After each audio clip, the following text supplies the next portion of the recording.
Leila Franchi. Yo quiero que todos la escuchemos a Leila Franchi, ¿dónde está? A ver, espero que esté. Acá estoy. Leila, muy bien. Vemos tu fotito. Para que yo perdí el celular acá A ver si sepultado. puedo. Bueno, no, Leila, por favor, ilustranos sobre esto de que Sí. necesitas 5 años, no 5 minutos. Porque los miércoles para lo que cursamos con Curiel, la práctica arrancamos a las 3 de la tarde. Y bueno, estamos de las 3 de la tarde así, en esta. Acá sentados. Y lo que pasa es que Curiel es un caso muy específico, es muy complicado, es un cretino de los que no hay, ¿no? No, y después nos pasó que estábamos con Haku y hay temas que surgen que son muy interesantes hablarlos, pero a las 8 de la noche uno no tiene ganas ni de escuchar sus propios pensamientos ya. Entonces es como, profe, espere que nos tenemos que ir a otra cosa ahora, lo Sí, hablamos la semana que viene, bueno, entonces por eso. sí. Es muy cansador esto, es muy cansador. En la presencialidad eh, nos damos... eh, nos dábamos esas posibilidades, me voy a poner a llorar hoy, de tomar unos mates, entonces la cosa se hacía más de ranchada y por ahí uno venía, ya viene no sé qué, no sé cuánto, y en eso se daban charlas que formaban parte del descanso, ¿no? Esto es muy intenso, pero bueno, por lo que no nos pongamos así porque tenemos todavía para un periodo largo. No sé si vamos a salir de esto entre nosotros. Bueno, escuchen, hasta que vuelvan a entrar mejor dicho, hasta que terminen de entrar. ¿Había algunos comentarios o me estoy equivocando de grupo respecto de los libros? ¿No eran ustedes? No, ¿no? Mm, ¿No? se me ocurre que no, yo no he visto esos comentarios al ¿No? menos. No, entonces, bueno, puede ser de otros grupos. Bueno, vieron que les puse 30 de junio, vamos a dedicar una clase para integrar, digamos, ustedes devuelven, nosotros no le vamos a alcanzar a devolver en una semana, pero después de que ustedes se entregan, la próxima semana sería muy interesante que ahí podamos integrar, tienen la voz protagonista ustedes, al margen de que manden con la tecnología, porque la verdad que si nos metemos en ese vericueto, ustedes saben más que yo respecto de cuál puede ser la tecnología, finalmente acuerden entre ustedes, en un caso serán 5 archivos de alguien hablando, pero la idea es que podamos producir, a ver cómo decirlo, para producir una descripción, una explicación, un posicionamiento de discurso argumentativo de cada uno de ustedes dirigido a los compañeros, lo que sería un aula. Ya sé que no va a serlo en ese caso, pero que sea un formato que salga de un texto que escribieron entre todos, porque la riqueza por ahí es escuchar a alguien cómo lo articula, ¿no? En parte. Y también el ejercicio ¿no? El ejercicio de esa articulación, de esa construcción. Así que bueno, bueno, saben que Fernando está con problemas y la verdad es que pobre Fernando no... Veníamos de la semana anterior porque, bueno, acordamos en algunos casos que cambiar un poco la voz puede ser también parte del descanso de ustedes. Entonces, que él pueda asumir algunos trabajos de síntesis fenomenales que hizo. Bueno, Pucciarelli era uno de esos, así que en el caso de que él no pueda entrar, no lo voy a asumir yo, porque podemos seguir con otro abordaje más o menos paralelo, y mañana concluimos ese desarrollo del capitalismo agrario pampeano. Bien, antes de empezar un enfoque determinado, alguien que no está, a ver si está o no está, Cordero, Carlos. Sí, Juan, sí. Buenas Bueno, noches. ¿qué tal? Bueno, esperen un cachito, que acá yo me olvido, soy un desastre.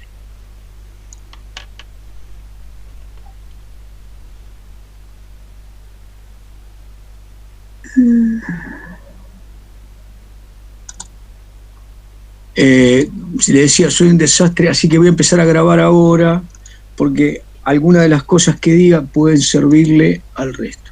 Bien, solemos hacer esto.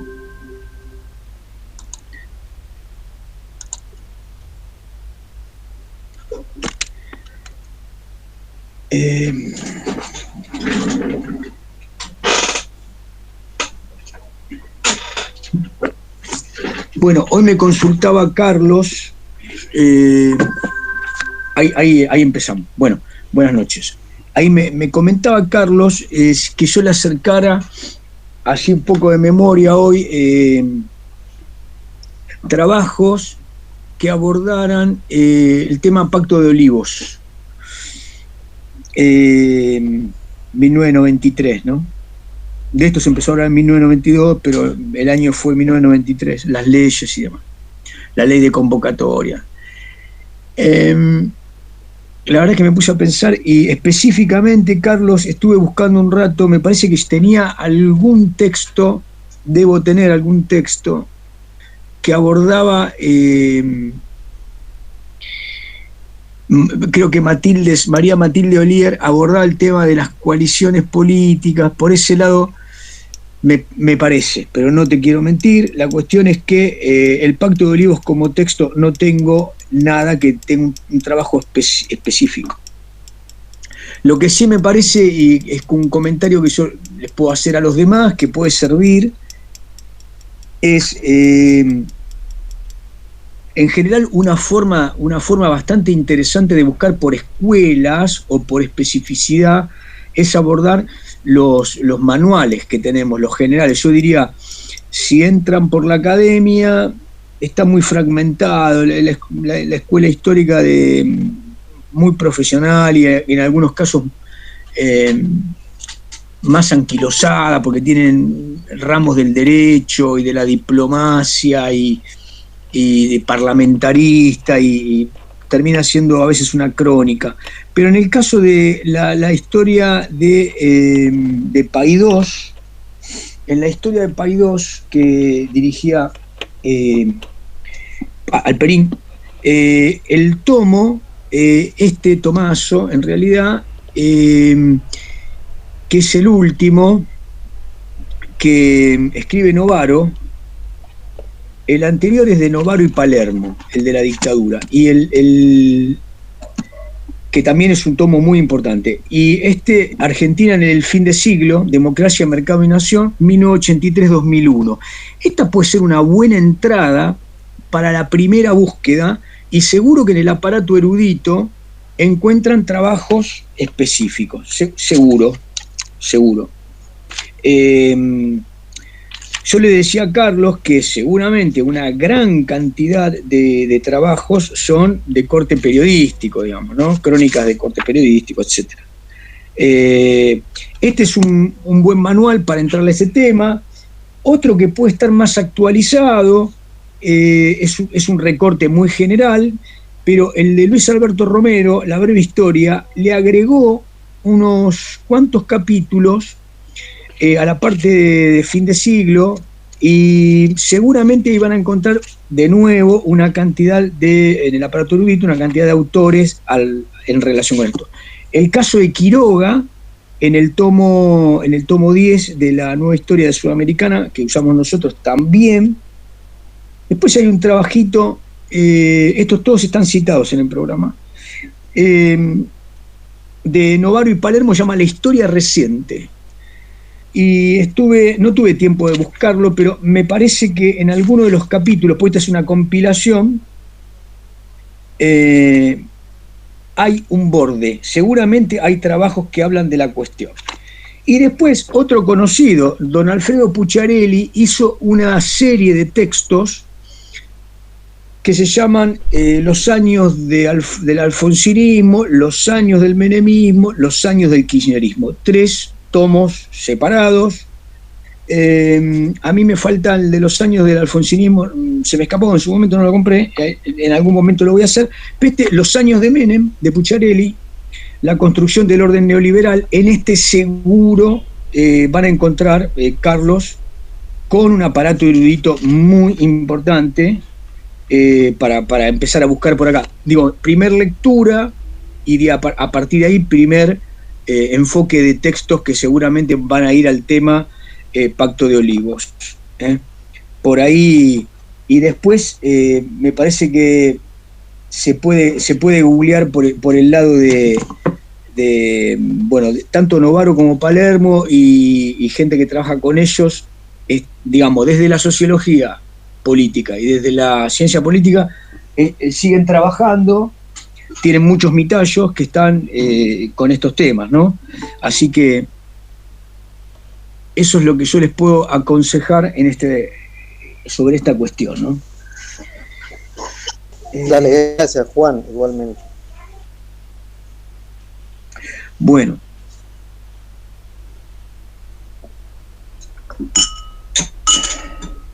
Tengo un par de libros, ahora que me estoy acordando, Carlos, tengo un par de libros de Alfonsín, pero no son de él, o sea, no son las memorias de Raúl Ricardo, suponete. Es una larga conversación con un periodista, que la verdad es que no es exactamente, tiene un poco es un relato un poco autocomplaciente, ¿no? Los mitallos, sí, los mitallos. Sí. Y los grandes, los historiadores que trabajan tienen una cantidad de esclavizados, de semiserviles que van a buscar, ¿no?, las fuentes y construyen. Después aparecen en letras chiquitas, ¿no? Dice fulano y aparecen una gran cantidad ahí. En los segundos o terceros volúmenes después empiezan a aparecer. Les doy un ejemplo, espera.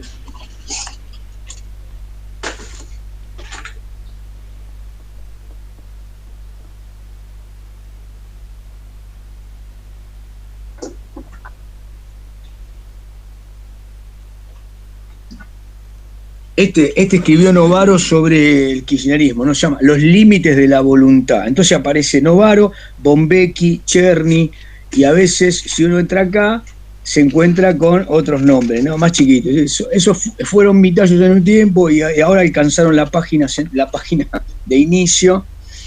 Y bueno, ahí vamos. Bueno, preguntas de ustedes, alguna cosa que por donde le quieran entrar. ¿Avanzaron con la lectura? ¿Está todo bien? La verdad que me estuve concentrando mucho en los textos con los que tenemos que hacer el trabajo. Honestamente, es como que prioricé esos y estoy poniendo otros en stand-by. Está bien, está muy bien. Es que la mayoría prácticamente ¿Alguna pregunta sobre lo que hablamos de Pucciarelli que no implique entrarle directamente al desarrollo, pero por lo menos a mí me preocupaba el otro día, me preguntaba si a lo mejor no quieren hacer las preguntas o si está todo bien. La idea de trabajar Pucciarelli es porque es un texto marxista más o menos clásico, que le entra un periodo con la nomenclatura marxista, con los principios y las relaciones, y bueno, la idea es que ustedes puedan comparar ese texto después con los otros que están en la biografía, que tienen otra trama de recorrido descriptivo, de vínculos de principios, de conceptos, etc. Entonces, digo, para no escuchar siempre lo mismo, me gustaría escuchar a otros. ¿Se perdieron un poco con el tratamiento de Pucciarelli o está todo bien? No, profe, en mi caso yo venía siguiendo bien como lo venía explicando Fernando. La verdad que el texto, por lo mismo que decía Alexis, estoy más concentrado, con el grupo estamos concentrados en los textos que tenemos que preparar, así que no lo leí, pero el otro día me iba quedando, creo que bastante claro lo que decía Fer. Belinda, el pregunto no es Madariaga pregunta, no, pero Belinda, no me acuerdo, Belinda Duarte, ¿está? Sí, profe, acá estoy. ¿Cómo te va, Belinda? Escúchame, a ver, en la cuestión de, suponete que decimos, bueno, vamos a abordar el tema del desarrollo del capitalismo agrario argentino, y tenemos que entender que había espacios precapitalistas, o que había espacios con tradiciones productivas y comerciales cercanas al precapitalismo. ¿Vos cómo lo traducís eso? ¿Está hablando de los chacareros? O sea, a eso apunta la pregunta. No, en términos generales, digamos, historia económica argentina, llámese, digamos, siglo XIX y entrando al siglo XX, pero eso tiene como un recorrido. El enfoque dice, bueno, vamos a hablar de, pongamos el título, estamos hablando del desarrollo del capitalismo argentino. El capitalismo argentino fue un capitalismo agrario, pampeano, fíjate, capitalismo agrario pampeano. ¿Qué dice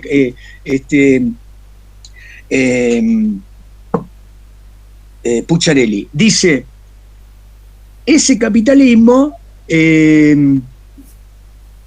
fue deforme, ¿sí? Fue un capitalismo deforme, y da las razones por las cuales fue periférico, fue monopolista, fue dependiente.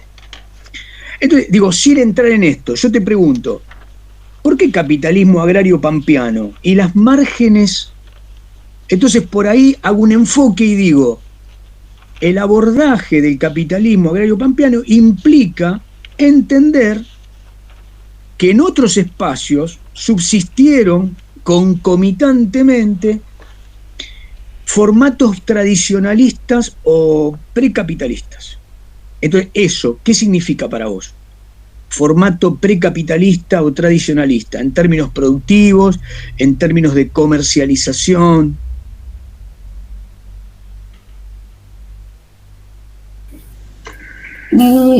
No sé si no estoy entendiendo la pregunta o no. ¿Puedo probar? No. Por ahí hago una pregunta. Tienen la palabra prohibida Alexis Ferrer y tienen la palabra prohibida Maximiliano. Escuchen, soy un censor hoy, en este momento. No, quería escuchar que hagamos esta inmersión pedagógica. A ver, Camila Seijas. Sí, aquí estoy. Hola, Cami, ¿cómo va? Hola, aquí corriendo atrás de usted, de Jacobo Wicks. Bien, escúchame, Estoy intentando.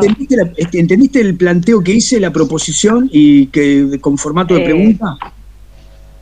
Sí, supongo que tiene que ver un poco con lo que estuvimos hablando en la clase pasada, que aquí no hay quizás un grupo bien capitalista que lleve adelante innovaciones, que siga habiendo un grupo de personas rentistas que siguen ganando parte de esta ganancia del campo y no la implementan para mejoras.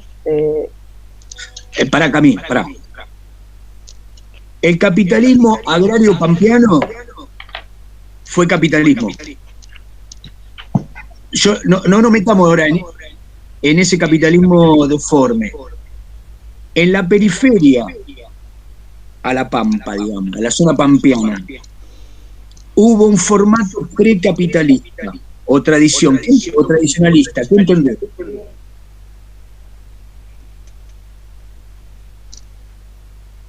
No puedo formular una respuesta. Pensemos.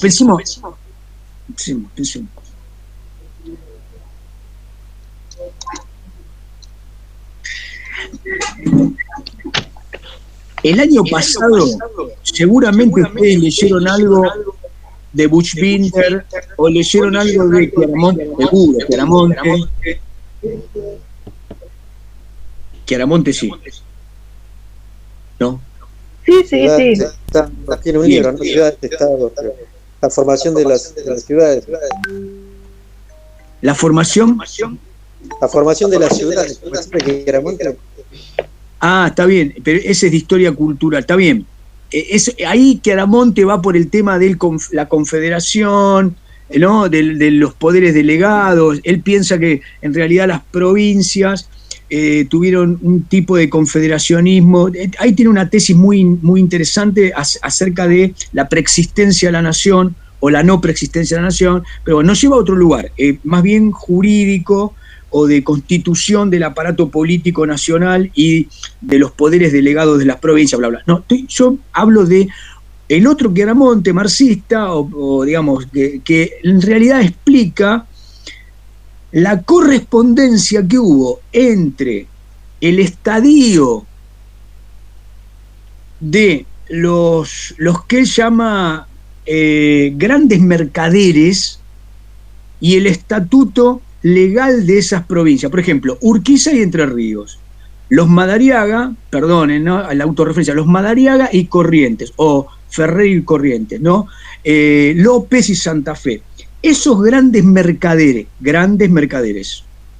Ahí el estatuto, ¿cuál es? Un gran señor, terrateniente general, que colecta voluntades de otros grandes propietarios, los representa desde el poder.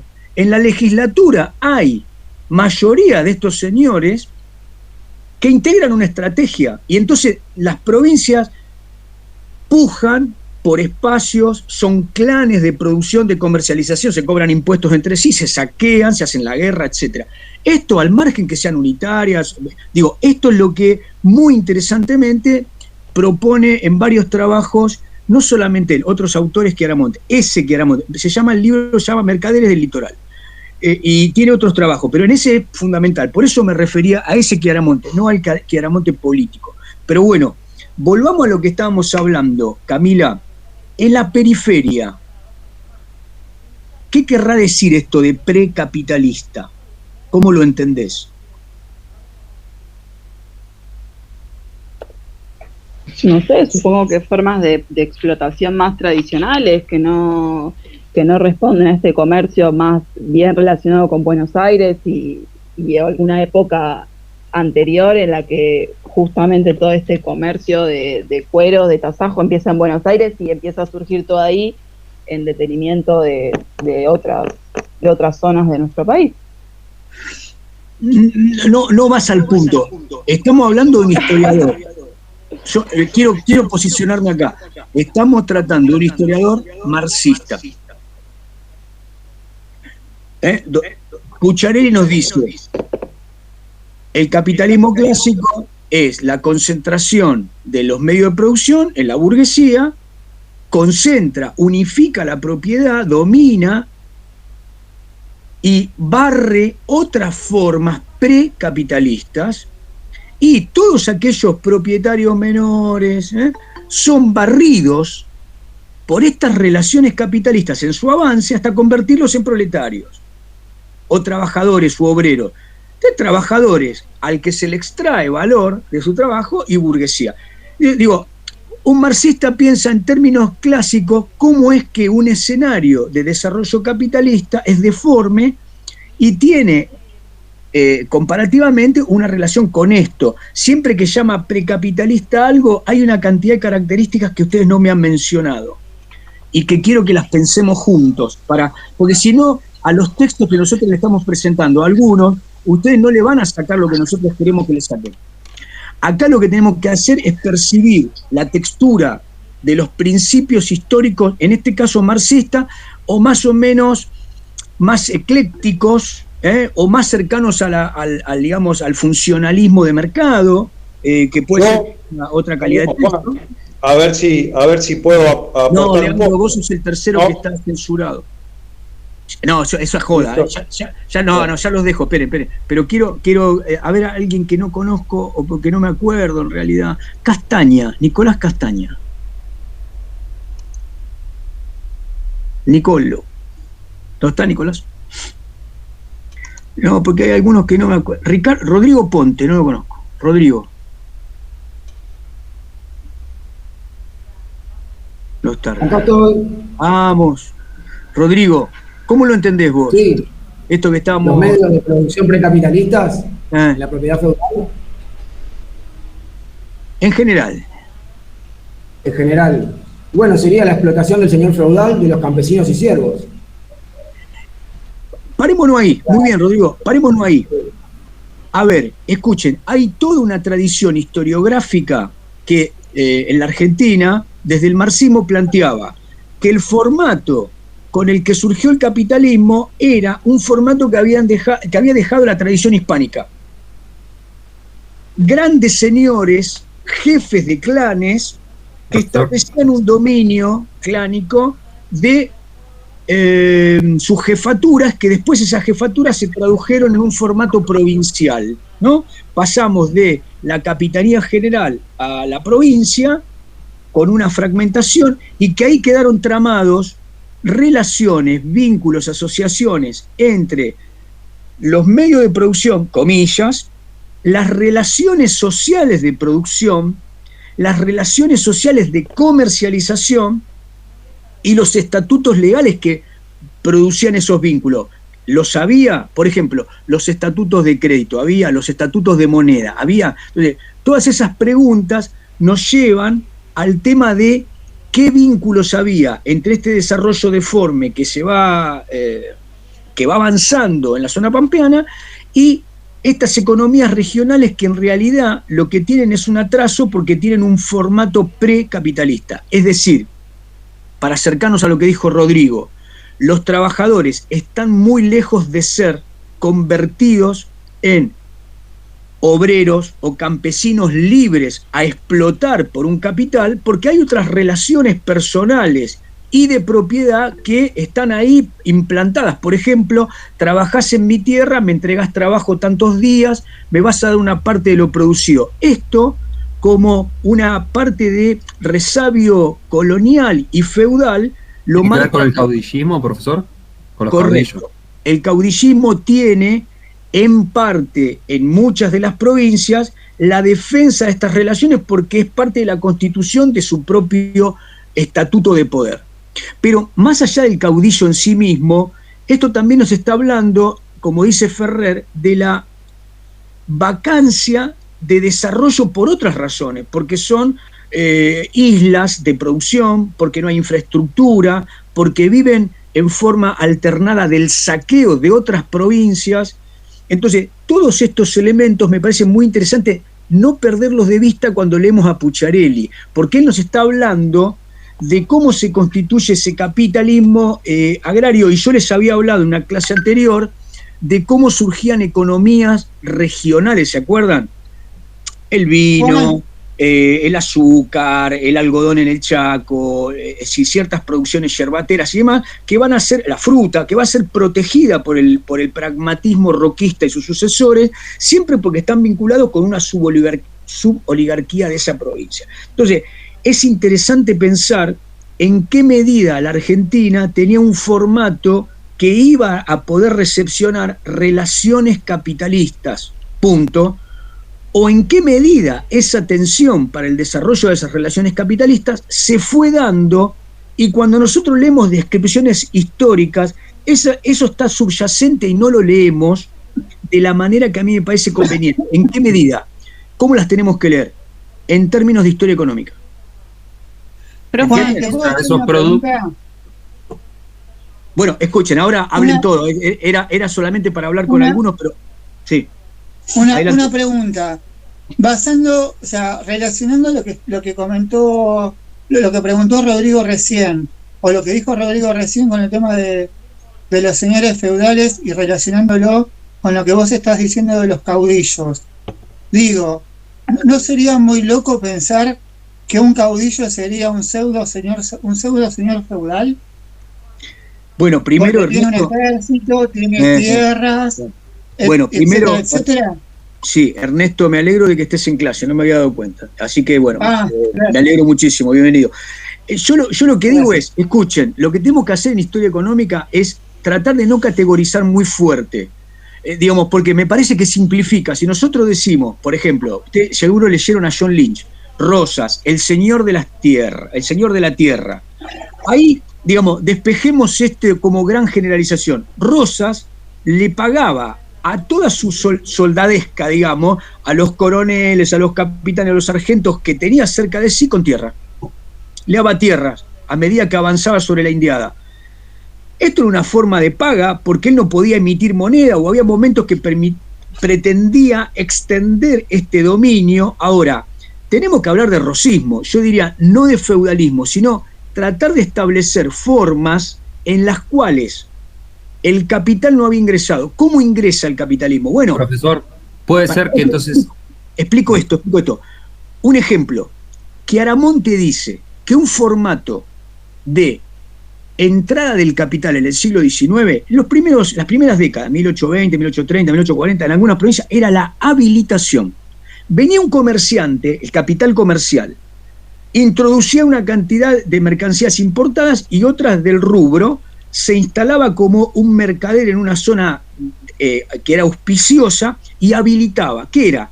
Te doy herramientas, te doy galleta, te doy conocimiento, te doy organización, ¿a cambio de qué? Que vos me des tanta cantidad de lo producido como lana, cuero de ovejas, cereal, después más adelante cereal.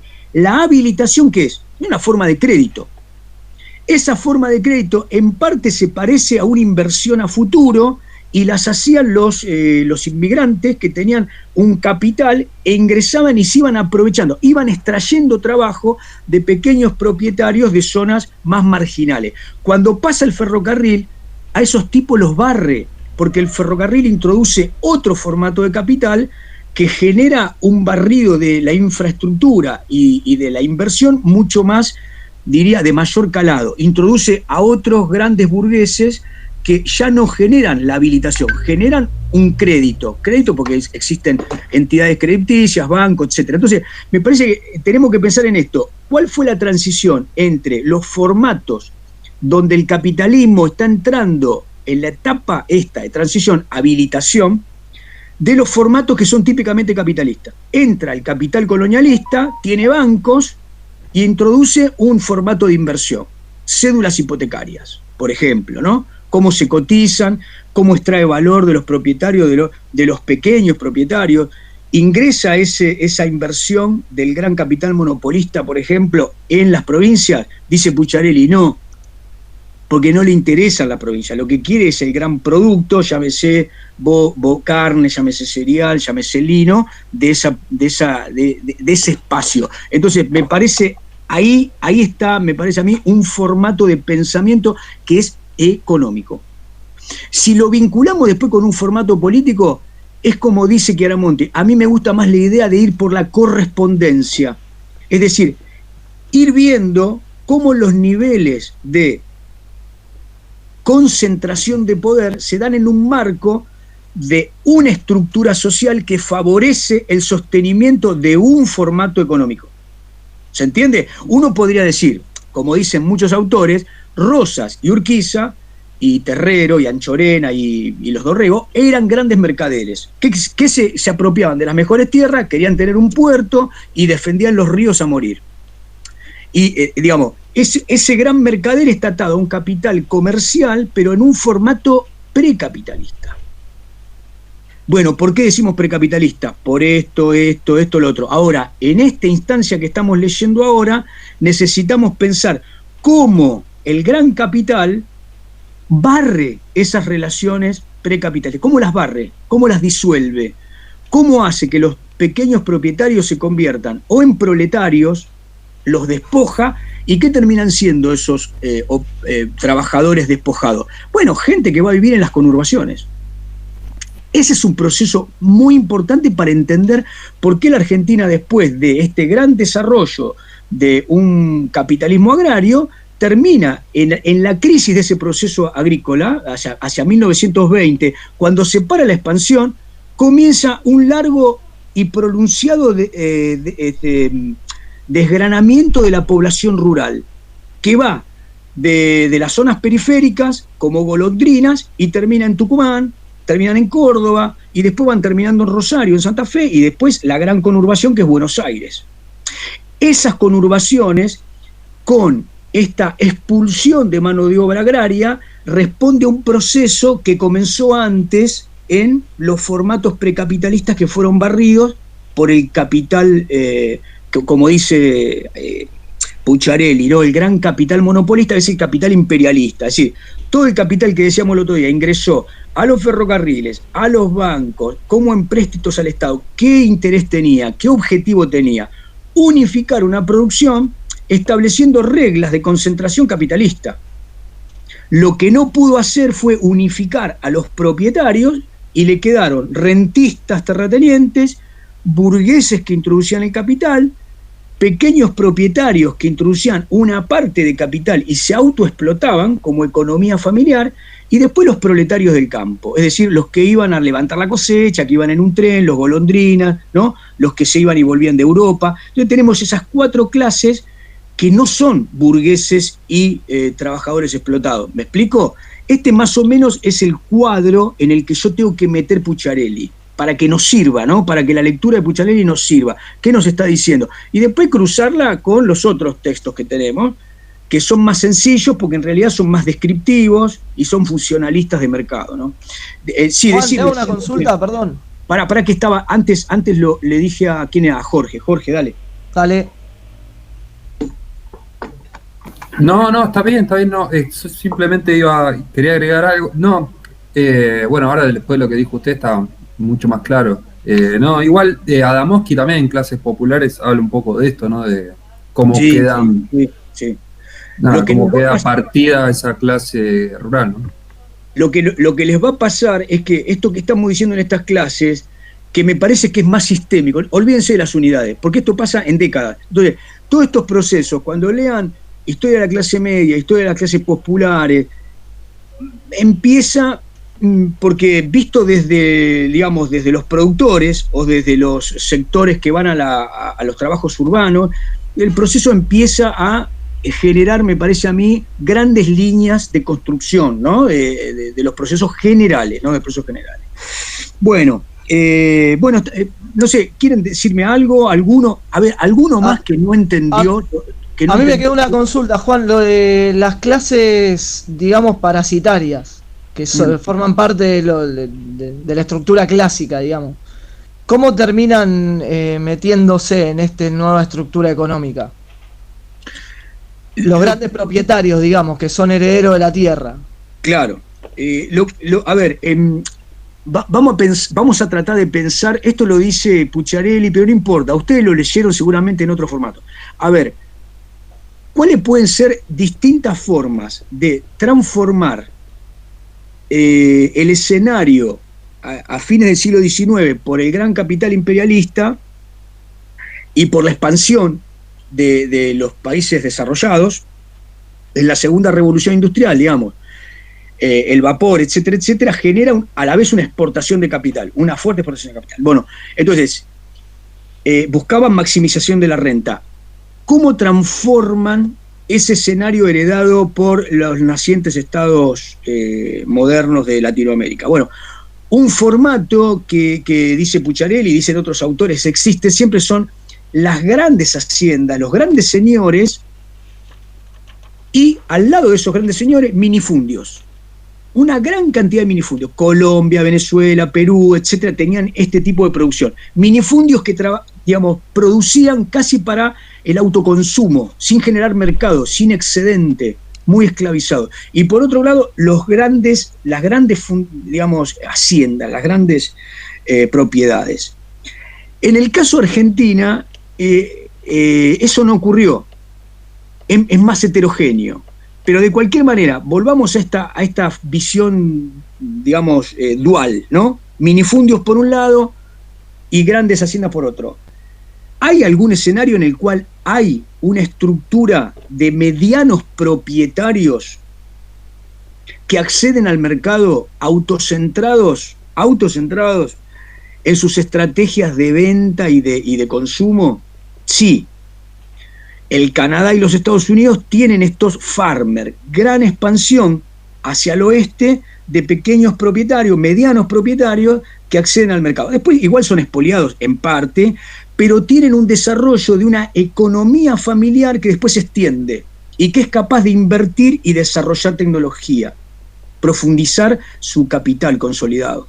Bueno, en el caso argentino, tomando esto, ante la pregunta de Diego sería, estos propietarios que habían quedado, esos grandes mercaderes, los Rosa, los Terreros, los Anchorena, los Urquiza, que tenían grandes propiedades, muchas leguas, media provincia. El capital imperialista o les compraba la propiedad o los convencía de ser ellos, de convertirse en burgueses, lo que implicaba que salir de rentistas era convertirse en reinversores, ponerse al frente de la producción agropecuaria. Bien, esto no sucedió. Lo que dice Pucciarelli es, esos señores de la tierra, grandes ausentistas, ¿no?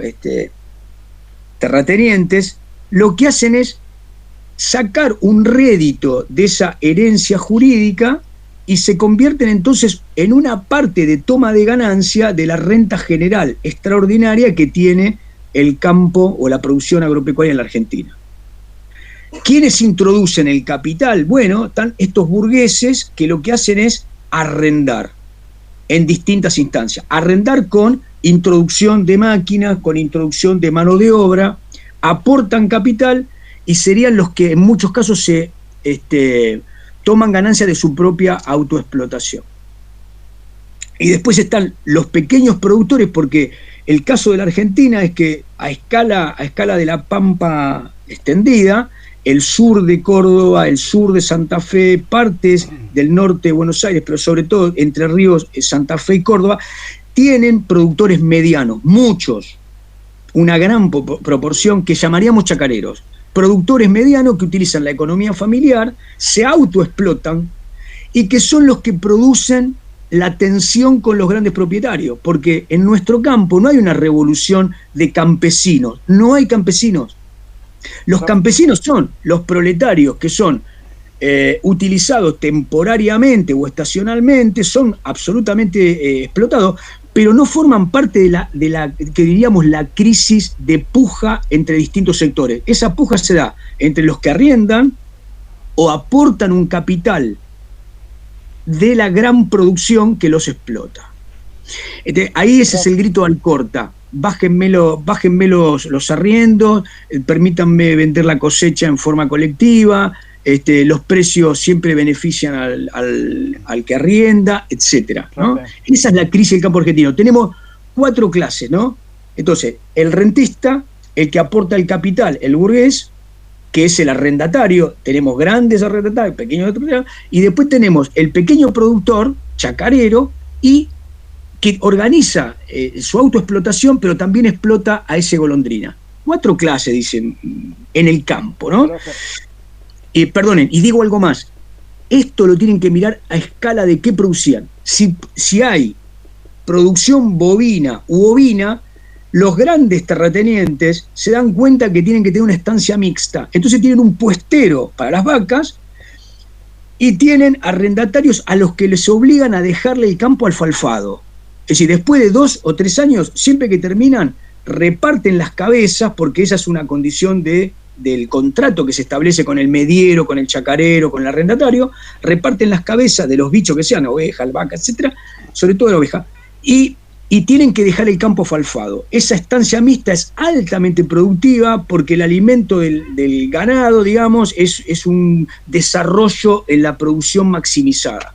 Entonces, en la provincia de Buenos Aires es una cosa con las vacas, en el sur de Santa Fe es otra con las ovejas, en las colonias agrícolas que son puramente agrícolas es otra historia, ¿no? Y acá estamos sacándole punta al lápiz, lo que digo. Sí, díganme. No, perdone si resulto redundante un poco en esto para entender. O sea, acá en la Argentina no surge una importante burguesía urbana, digamos, como puede haber surgido en otros capitalismos, que era el motor.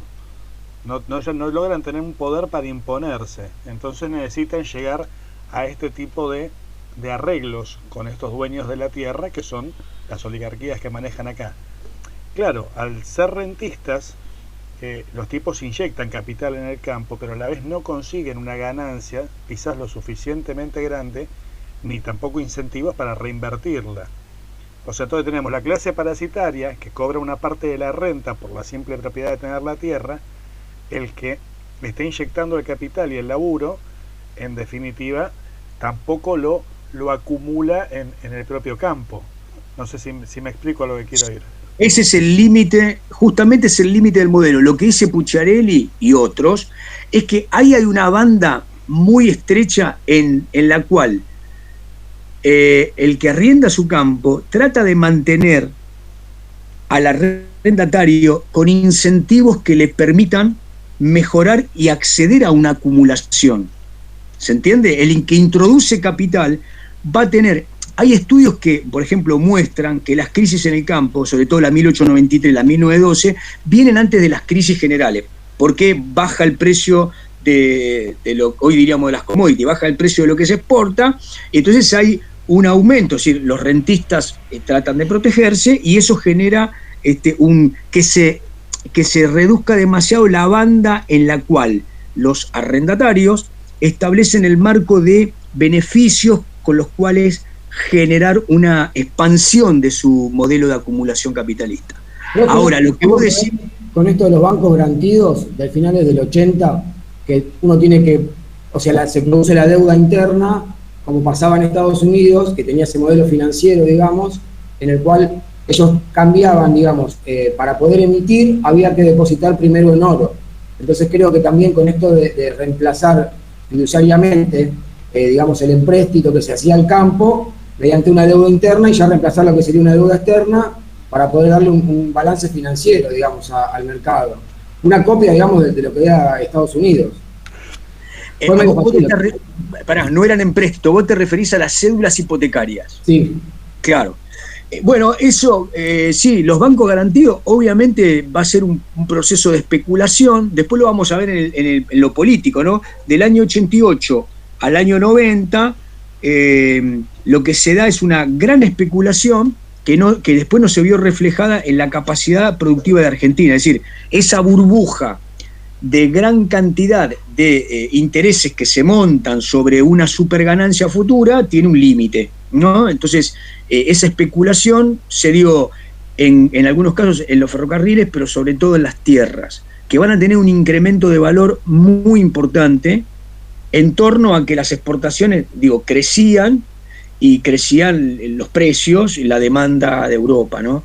Sí, esa sería la parte de la deformación financiera que van a tener los sectores que nombró Maxi en las primeras clases. ¿Se acuerdan que él habló de Peña y la introducción de una clase parasitaria que está entre el rentista, entre el burgués que arriesga, es el que de alguna manera toma parte de esta mercancía crédito entre las grandes bancas y los tomadores de crédito acá adentro. Es decir, se benefician con la especulación y son una clase obviamente parasitaria, muy parasitaria, pero sería una clase financiera, parasitaria financiera, que es la que alimenta esta burbuja. Existen tanto para la actividad privada como asociadas al Estado, ¿no? Son los que toman los empréstitos con los que el propio Estado expande su poder, sus edificios, su sistema ferroviario, su sistema de correos, sus escuelas, su funcionariado, ¿no?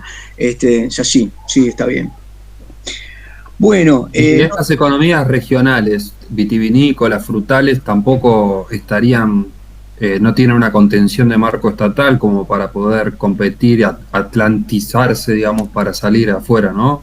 Sí, van a tener una protección. Azúcar se exportó durante una década y media.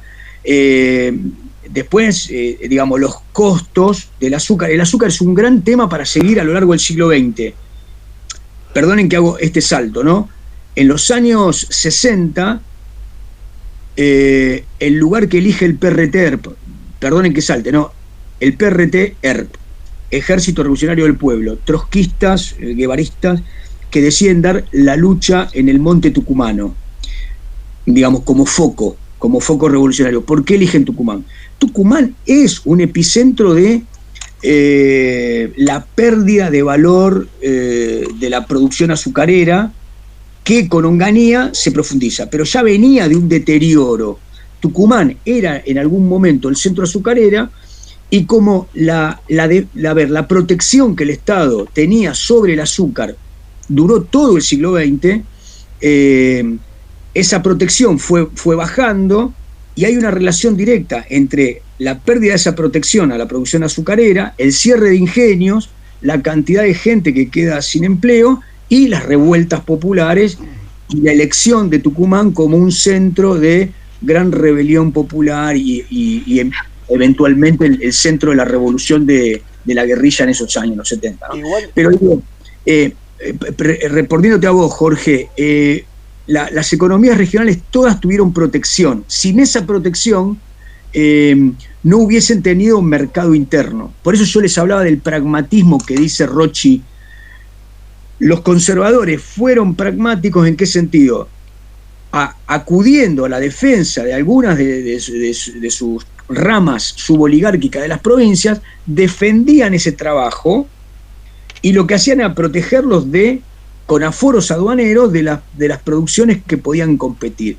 Le mantuvieron, digamos, un proceso de leve crecimiento, hay etapas más fuertes, pero así como hubo crecimiento del vino, de la fruta, del algodón, de la yerba mate, y el azúcar se sostiene, por ejemplo, hubo otras industrias que fueron aniquiladas, como el caso del curtido en Salta. El tema de los cueros en Salta era fortísimo, y directamente cuando se abren las curtiembres con los grandes frigoríficos cerca de la ciudad, Avellaneda, ¿no?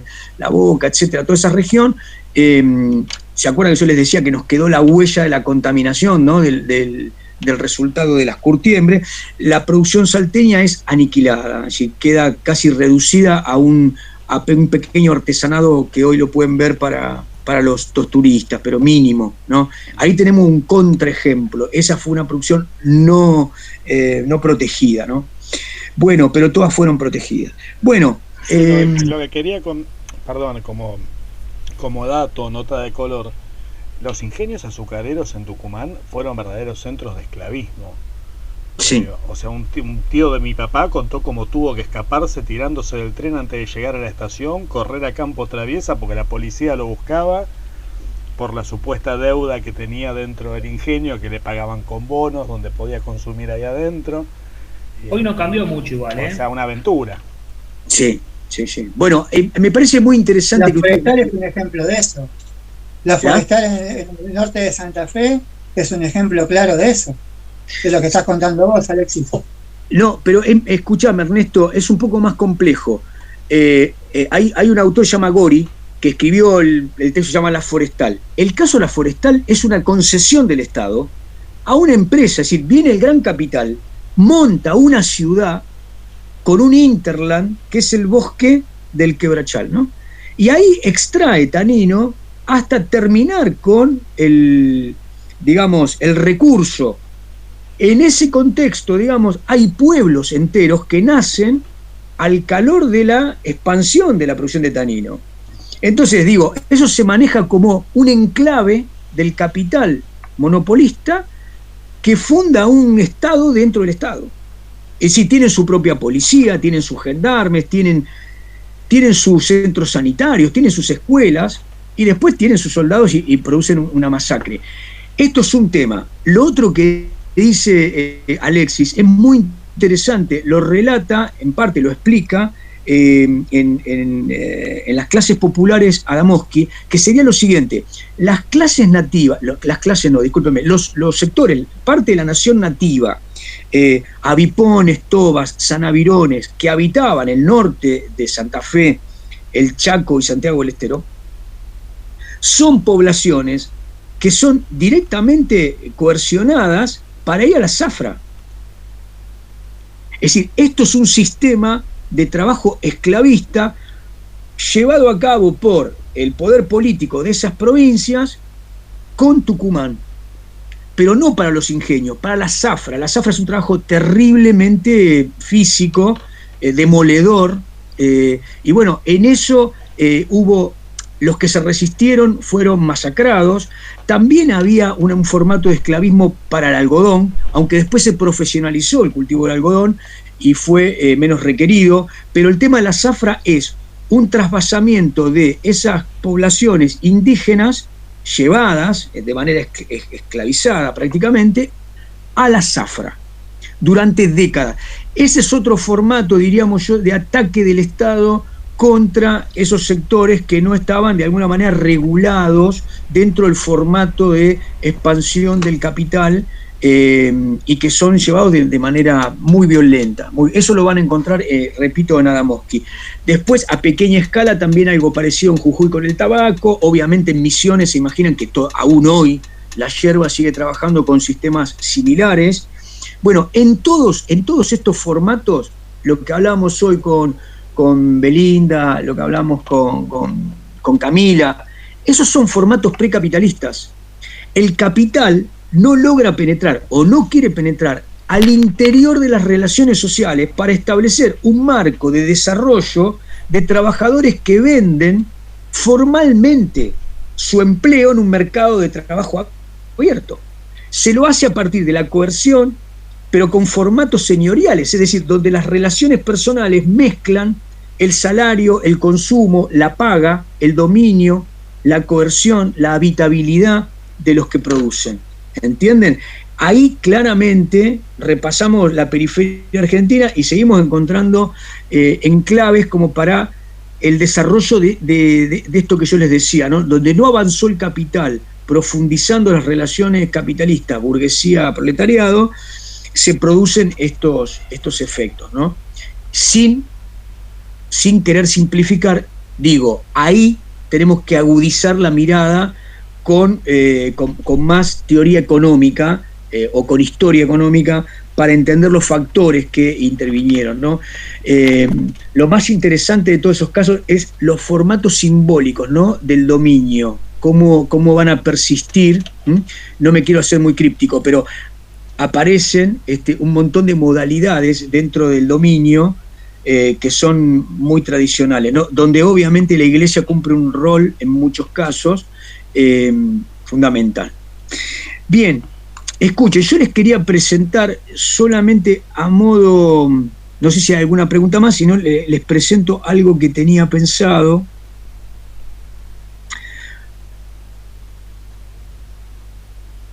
Si lo encuentro. Juan, perdón, ¿puedo hacer una pregunta cortita? Adelante. No, me quedan hablabas de proletariado rural y se me vino a la cabeza el año pasado, creo que es un texto de Salvatore, ajá, si no me equivoco, que expone varios argumentos sobre los cuales, o sea, explicando por qué para él, en base, aparte pone fuentes, digo, no hay una proletarización en el ámbito rural el gauchaje, digamos, de la población rural que vivía del campo, digo. Dice, recuerdo puntualmente una carta de Anchorena Rosa quejándose porque le tiene que pagar un montón de plata a la escasez de mano de obra. Digo, esa proletarización o que después vos decís que termina poblando las conurbaciones, se puede, primero, en dónde ocurre, y en segundo lugar, si tiene que ver con población, acabas de decir, la población nativa explotada en Misiones, en Chaco, pero más allá de eso, esa proletarización, ¿tiene más que ver con la inmigración o con población que estaba asentada allá en el territorio? El problema es que, a ver, yo te diría, no te quiero contestar con teoría, pero me parece extenderlo desde los grandes mercaderes, como dice Chiaramonte, hasta el siglo XX, hay un quiebre. Hay autores como Samuel Amaral, que estudió el periodo de 1810-1850 y te dice, las empresas de producción pecuaria eran capitalistas. Si vos tomás un texto de un trotskista, te va a decir desarrollo desigual y combinado. Es decir, el capital entró y pudo haber penetrado en alguna parte del proceso económico, pero las relaciones que utilizó o en la periferia seguían siendo no capitalistas. ¿Me siguen hasta acá? En el medio tenemos obradas respecto de este ítem. Cuando la producción fue capitalista, por ejemplo, en el periodo del siglo XIX. Entonces yo acá diría, las opciones que tenemos es leer por el lado de quienes dicen que Rosas y todos los que funcionaron en una gran producción extensiva de ganado, ¿no? El periodo pecuario, digamos, ¿no? El periodo saladero. ¿En qué medida expandieron el capitalismo en el sentido de la estructuración del conchavo. A ver si me entienden. De un trabajador errante, saqueador o productor, si ustedes quieren, asistemático e informal, el gaucho, que podía llevar ganado, era un arriero hoy, mañana era otra cosa, etcétera. De eso a establecer un fondo, una unidad de producción que se llamaba estancia, en la cual, aparte de ponerle la yerra a las vacas, más o menos el paisano tenía una yerra similar, la papeleta de conchavo. ¿De dónde, de qué estancia sos? Si no sos de una estancia, te mando al fortín. Ahí tenemos un formato de que es capitalismo, eso es regularización de la planta formal de la producción agropecuaria. Ahí tenemos Amaral que dice, eso es capitalismo, flaco. Exportaban, iba a Europa, le pagaban, había un mercado, bla, bla, bla, bla. Bien, Rosas pagaba con tierra, sí, está bien, eso era marginal. También emitía, etcétera. Entonces, digo, en ese sentido pensemos, la Argentina tiene un formato que era el más consistente, que era Buenos Aires, la provincia de Santa Fe, Entre Ríos y un poco de Corrientes y punto, algo de Córdoba. El resto eran estos clanes, ¿no? Mucho menos consistente en términos de mercado, ni hablar de en términos de excedente. Entonces, esa proletarización está atada a esos modelos. Digo, esa proletarización la llamamos como explotación en este sistema de estancias. Esa me parece que es una pregunta posible. Yo, digamos, prefiero quedarme con los trabajos de Chiaramonte. No soy de los que plantean, tampoco he profundizado mucho, no soy de los que plantean capitalismo sí, o como dice, por ejemplo, Puigros, todos los trabajos de Puigros, Rodolfo Puigros dice, bueno, lo que tuvimos fue un formato que se extendió y nunca terminamos de tener capitalismo. Entonces, lo que tenemos que hacer es una revolución democrático-burguesa que implante el capitalismo y a partir de ahí trabajar por la revolución proletaria o la revolución comunista. Entonces, lo que digo es, ni en un extremo ni en el otro, me parece que se dieron formatos muy heterogéneos, que esa parte es una organización del trabajo de la estancia llevada a cabo por estos grandes mercaderes. Me parece que ahí sí hay un formato de proletarización, si vos querés, o de sujeción a un formato productivo que le quitaba autonomía a los productores, saqueadores, como vos quieran, extraían valor, digamos, iban y buscaban ganado cimarrón y se lo apropiaban, punto. Digo, eso es un modelo, y me parece que cuando vienen los inmigrantes hay otro modelo, pero en ese caso ahí se bifurca, porque están quienes dicen que los más proletarizados fueron estos migrantes golondrinas, pero no estaban sujetos porque fueron y vinieron. Muchos se vuelven, hay como 2 millones que se vuelven a Europa. Entonces, no hay un estatuto, es decir, es por eso ¿cómo decirlo? No hay en el campo un estatuto de sujeción proletarizada tan importante como la del mediero, como la del arrendatario, como la del chacarero, que es estable, a través de un contrato, ahí hay toma de valor. ¿Hay peones rurales? Sí, hay una proporción, es menor. Los proletarizados van y vienen. Después no se quedan en el ámbito rural, porque los que se quedan en la Argentina, terminan en la periferia de las conurbaciones, ¿no? En términos general te diría por acá esto. Y yo diría algo más, miren, si un problema tuvo Argentina en el desarrollo del siglo XIX y en el desarrollo del siglo XX, para complejizar un poco más esto que estamos hablando, es la carestía de la mano de obra. ¿Cuál es el problema desde Alberdi hasta, Perón? Faltan trabajadores.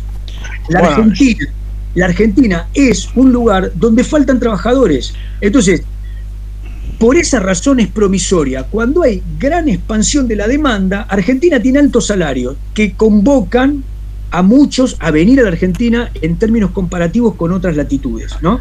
A ver, el año pasado estudiábamos un texto de Rosas de que se le escapaban los indios amigos de la estancia y cuando los agarraba, en lugar de reventarlos a rebencazo, les ponía un sueldo. O sea, no sabía cómo corno mantener a la gente ahí adentro de la estancia, se estaba poniendo flojito justamente porque no tenía trabajadores.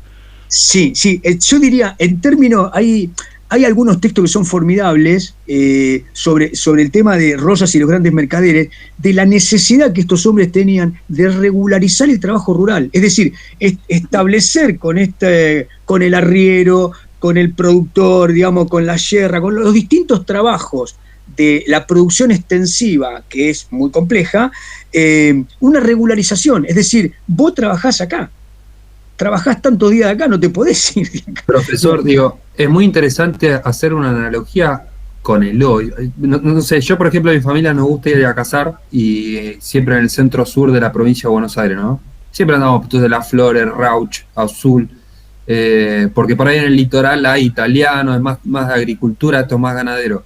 Todavía se sigue viendo, usted si va a todos los puesteros, siguen siendo los apellidos vascos de cuando los traía Rosa. Son todos Arrasqueta, Garaycochea, o sea, es impresionante y son una familia que tienen 2.000 hectáreas, o sea, sigue siendo pareciera al siglo XIX. Ojo con los vascos, Jorge. No, son los más grandes que hay, pero no tengo nada.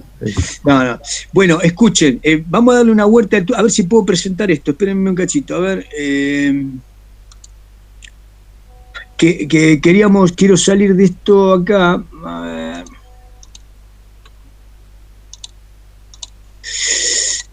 Ahí está. Bueno, les voy a pedir disculpas, espero que se vea esto. Ya lo va a digitalizar el compañero, ¿no? Bueno, se ve, ¿no? ¿Se alcanza a leer esto? Mazo, ¿no? ¿Se lee? ¿Para qué le voy a decir que sí, no, Juan? No, la verdad que no. Yo no, por lo menos, no sé los compañeros. Un mapa de Europa, ¿qué era? Ah, bueno, che, tampoco sean así, tiene que verse, carajo.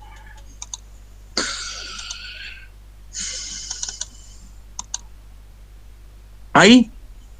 ¿No se llega a ver? Sí, profe, se ve lo que usted comparte, lo que no es llegar a leer. Ah, pero vos querés todo, así no se puede. No, le digo para que no siga, profe. Capaz que si lo pone usted como pantalla. Bueno. Juan, abajo a la derecha, en el rincón, hay 2 flechitas, a ver si con eso agranda un poco. Abajo a la derecha en el rincón. Leí la palabra Estado. Me lleva. A ver. Ahí, che. ¿Mejoró? Sí, profe, se ve bastante bien. Ahí se ve un poco más. Sí. Bueno, escuchen. Este esquema ya lo vamos a mejorar. Si miran la flecha arriba, la flecha esa que está en amarillo, dice expansión del capitalismo, ¿no? De fines del siglo XIX hasta 1930. Bueno, esto vendría a ser como un esquema del trabajo que ustedes están realizando, ¿no? Un poco, organiza un poco esas lecturas. Fíjense, esa expansión de capitalismo tiene por debajo una línea que sale y dice conformación de mercados. Y ahí otra flechita dice jerarquización de hecho.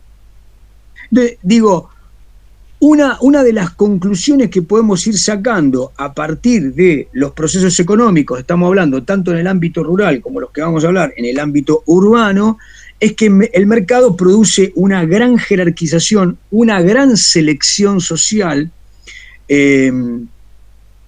No quiero decir una gran organización, porque lo hace en términos de estructura de clase, maximizando eficiencia, eficacia y por lo tanto generando una dominación que en una punta del extremo es explotación violenta, ¿no?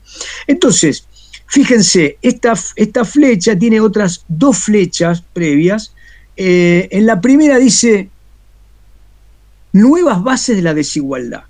O sea, nosotros teníamos una estructura de desigualdad propia del siglo XIX y esta expansión del capitalismo va a traer procesos de expansión social, expansión tecnológica, expansión de mercado, la propia expansión demográfica, pero lo que va a hacer es establecer las bases de una nueva desigualdad. Y la segunda flecha, un poco más avanzada, dice que el mercado introduce con el consumo y la publicidad un proceso de estandarización.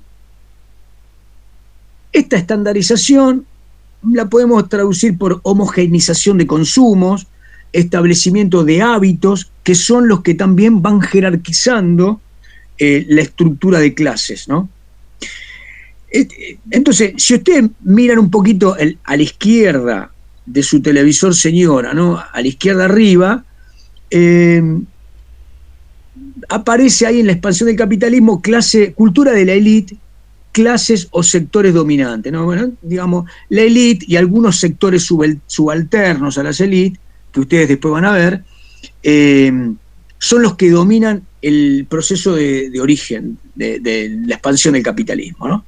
Bien, ahora, un actor fundamental en este proceso es el Estado.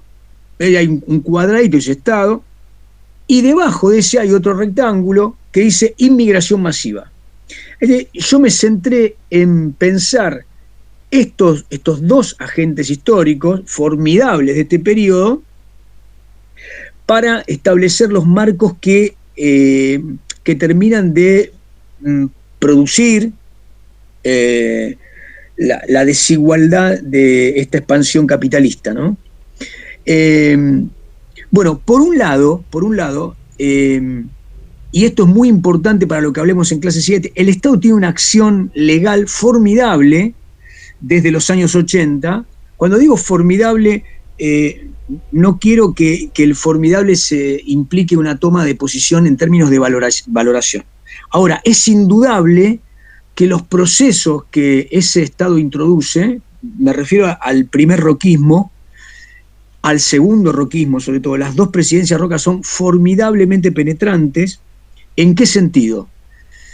En la laicización, en la secularización, en la modernización, en la diversificación productiva, tecnológica y de servicio. Reitero, laicización y secularización implican una introducción muy poderosa del positivismo como marca de la época, ¿no? El positivismo plantea paz y administración, ¿no? Lo hace en todo el continente, muy fuerte en Brasil y en la Argentina. Paz y administración quiere decir salgamos de la filosofía, salgamos del romanticismo y vayamos a las cosas, digamos, ¿no? El estado de adultez en la sociedad es el estado que, para no reiterarme, es el momento en el cual la sociedad separa Estado de Iglesia, la secularización, y donde produce una cantidad de servicios como estatutos laicos, es decir, son relaciones estatales y sociales. Ahí aparecen fuertemente las tensiones que va a tener la sociedad tradicional anteriores al roquismo, y donde las tensiones fundamentalmente se dan con los que van a patrocinar la continuidad del monopolio de la Iglesia Católica en términos culturales, en términos de control social, en términos de festividad, es decir, en buena medida el laicismo produce las condiciones de posibilidad de una gran expansión capitalista. Hoy diríamos, sin el laicismo legal del año 82, 84 en adelante, difícilmente se hubiese podido construir un capitalismo que avanzara. Voy a dar un ejemplo. Sarmiento decía, bueno, me parece que es el que dejó las mejores enseñanzas para los ñatos que vienen en el 80, ¿no? En el sentido de gran burgués que después fue convertido en otra cosa. Sarmiento decía, educar al soberano, ¿qué significaba? Bueno, hoy los que leen poco dicen, bueno, Sarmiento quería construir escuela. No, Sarmiento que quería era una sociedad que a través de la lectura se convirtiera en consumidor y en propietario. Es decir, construir una sociedad capitalista implicaba que el que no leyera, no podía leer publicidad, no podía consumir, no podía pertenecer nunca al primer proceso de alfabetización del capitalismo. Hoy estamos discutiendo que el que no tiene una computadora y no maneja los medios digitales difícilmente puede trabajar o consumir de la mejor manera. Bueno, fines del siglo XIX, Sarmiento estaba diciendo, los que no sepan leer y escribir no van a poder consumir en un mundo donde los grandes capitales van a tener empresas que se van a basar en la publicidad. Ahí traducir Sarmiento es un gran burgués que lo que está diciendo es hay que convertir en soberano implica darle ciudadanía en términos económicos, que sea un consumidor libre, un productor libre, etc.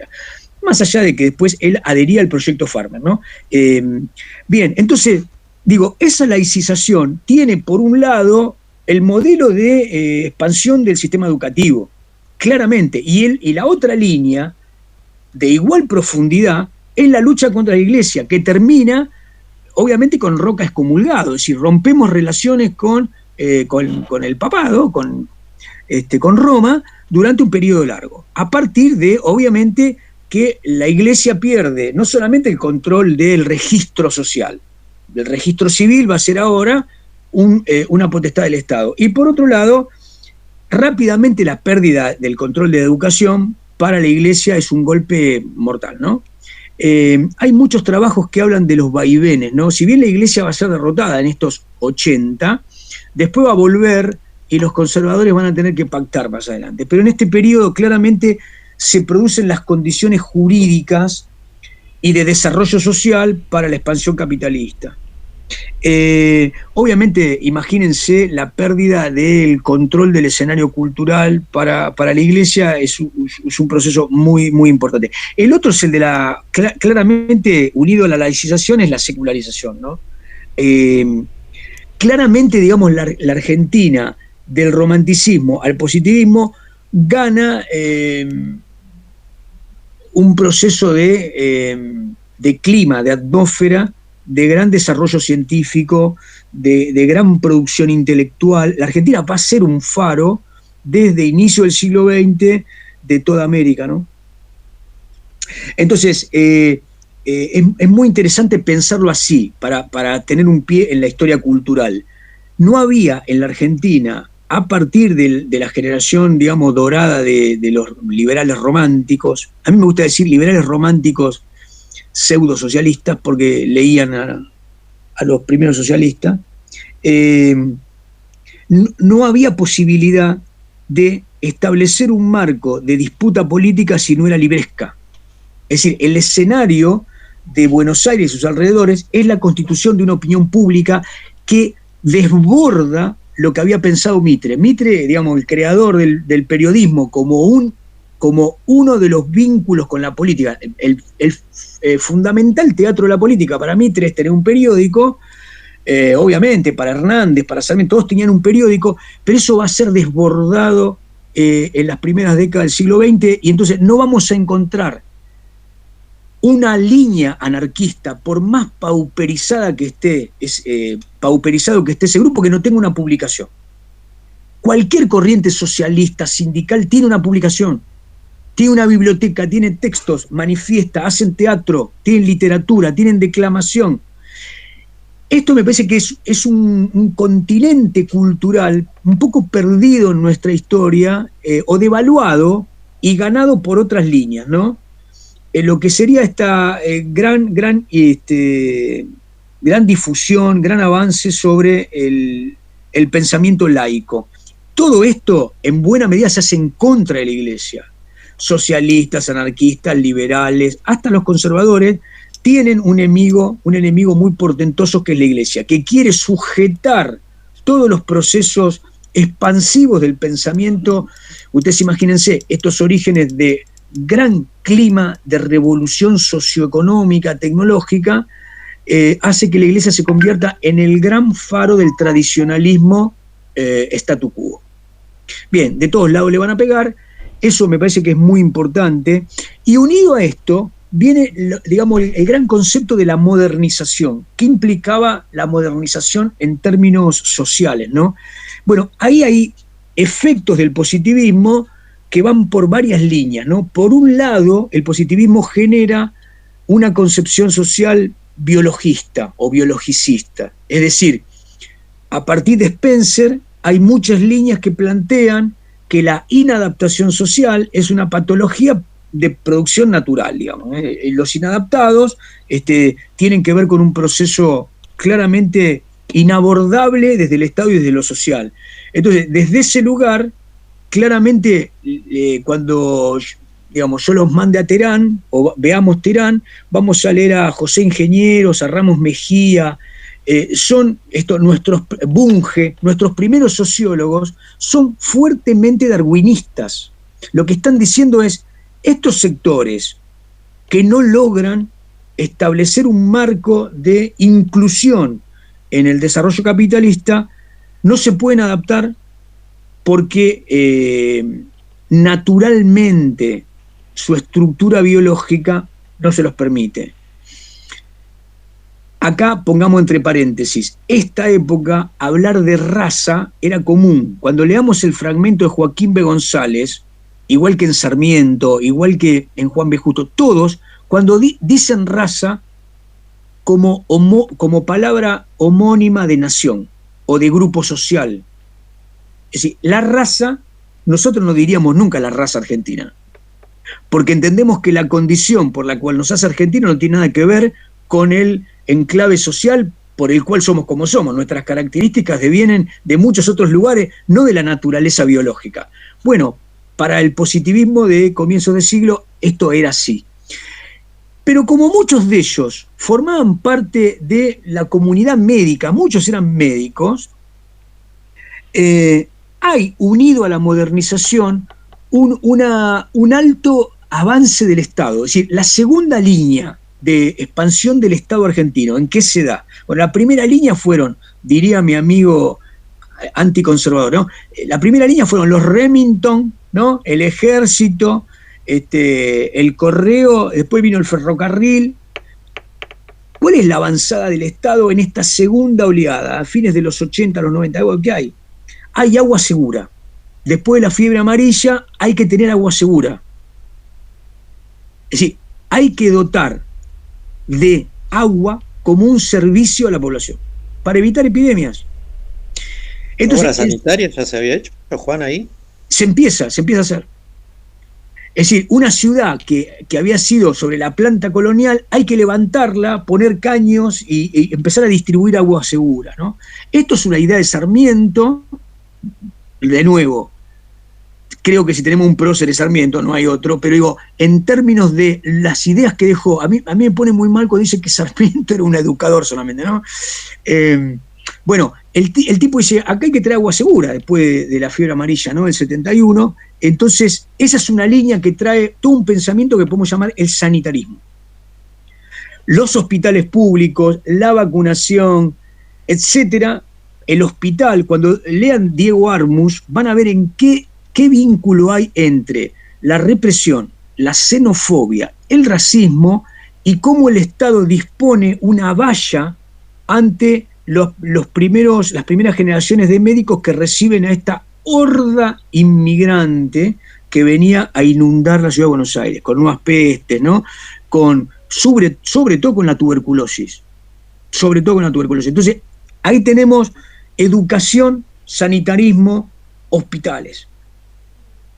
Bueno, la modernización también viene por la vía del transporte. Piensen, no solo el ferrocarril, no sé si ustedes leyeron, creo que sí, Gorostegui de Torres, en el texto que llega hasta el 90, ¿no? 1874, no, el anterior, 52-90, Gorostegui dice, ¿en qué medida la inmigración permitió la modernización? ¿Y en qué medida este capitalismo que ingresa con la inmigración permitió la modernización? Bueno, la dieta, la estructura comercial, los hábitos, la vestimenta, en términos de modernización, las expectativas de la sociedad se modifican raudamente.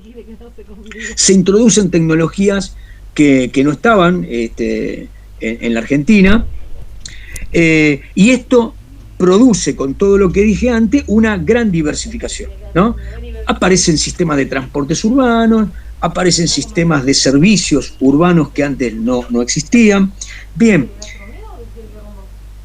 entonces parémonos ahí. ¿Qué trae toda esta laicización, secularización, modernización y diversificación? Claramente estos procesos generan en la expansión capitalista una gran necesidad de reclutar nuevos sectores que son urbanos y semiurbanos. Este proceso de selección, reclutamiento, cuando digo reclutamiento parece que alguien salía a buscar gente, no, pero digo, esta gran clasificación y posterior reclutamiento se va dando sobre perfiles que después vamos a establecer como los marcos de origen de la futura clase media, que se basan específicamente en ¿qué? En altas expectativas, en la educación, en el sanitarismo, en una habitabilidad llena de servicios, en el prestigio social y en un ideal ciudadano. Entonces, este proceso capitalista va generando desde los 80 este marco, desde el punto de vista material. Es innegable que ahí funciona el Estado como un gran sujeto social y la gran inmigración como el otro aporte que diversifica, ¿no? Bien, vamos a hacer una cosa. Ya son 10 menos 10 y yo la verdad que estoy muy cansado. ¿Qué dicen? ¿Cortamos acá, les parece? Y bueno, como excepción lo vamos a dejar que vaya a descansar, sí, profesor. Sí. No, 21, vamos a cortar 21 a 50. Lo que pasa es lo siguiente, cualquier otro desarrollo, si empiezo por otro lado, nos va a llevar otros 15 o 20 y ahí nos vamos de marco. Vamos a tratar de establecer esto. Esto lo voy a terminar, espero que mañana Fernando termine el capitalismo agrario. Vamos con esto. Si puedo, o puede Fernando, lo digitalizamos. Me parece que esto les puede servir para unir un poco los textos. De cualquier manera, esto siempre lo damos como expansión capitalista y estructuración social. Bueno, gente, fue un placer. Nos estamos viendo. Hasta mañana. Chao, profe. Gracias. Chao, profe. Hasta mañana.